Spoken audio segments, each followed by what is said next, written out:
Многу коментари предизвикуваат кадровските решенија и сочестените промени на директори и ВД директори во средното и основното образование во општина Кочани, кои се случуваат во последно време, особено поради фактот дека главно се вртат исти имиња, иако во дадена прилика неочекувано се поместуваат од функцијата за поизвесен период повторно да ја добијат довербата на тие што одлучуваат.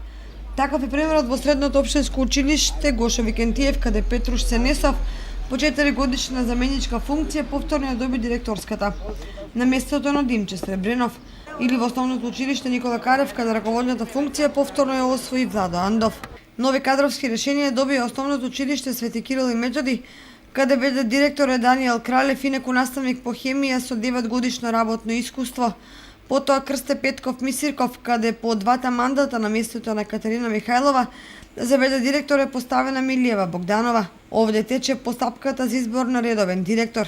И со средното општинско училиште Липчо Сантов раководи ВД директор, каде по смената на Лазар Димитриев беше поставен Доне Донев, а по истекот на неговиот мандат сега функцијата ја извршува Миле Левков, инаку професор по правни науки.